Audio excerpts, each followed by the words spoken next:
In 1903, the Wright brothers invented the airplane. It was hard to imagine then that today there would be over 500,000 people traveling in the air at any point in time.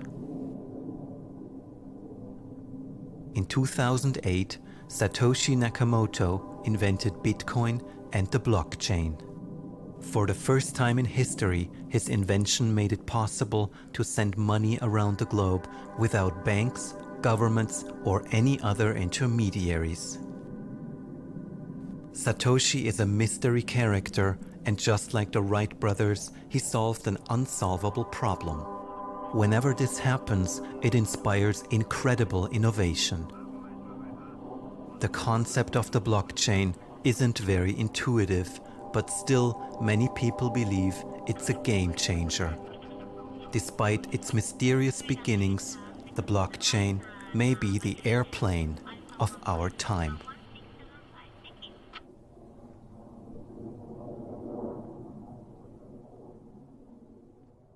I found out about blockchain first, as most people around that time were, through Bitcoin.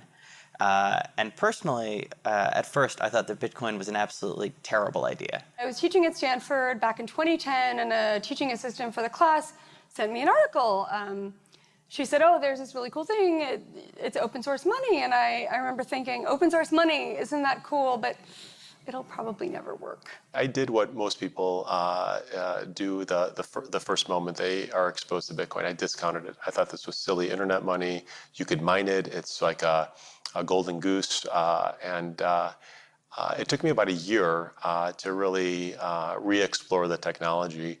And so by 2012, I did what I tell most people to do today, is turn off your phone, lock your door, and study this technology for a day. It's the best advice I could give. I was on a sabbatical from work and decided I'd take a year off, live off some savings, figure out what I want to do.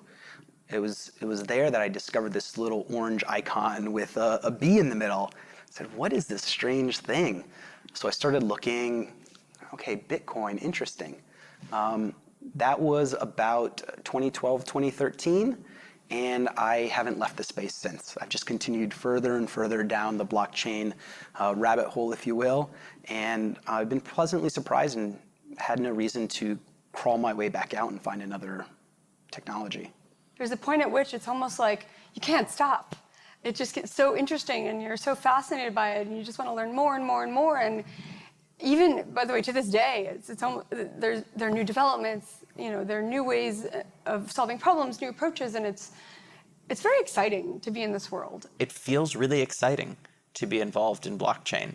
Feels like we're at the forefront of something that has at least the potential to transform our interactions between each other, between corporations, the underlying infrastructure of both the private sector, but also of government. For me, part of the fascination is that we don't yet know exactly what this thing is, and yet there was still lots of people gathering around it.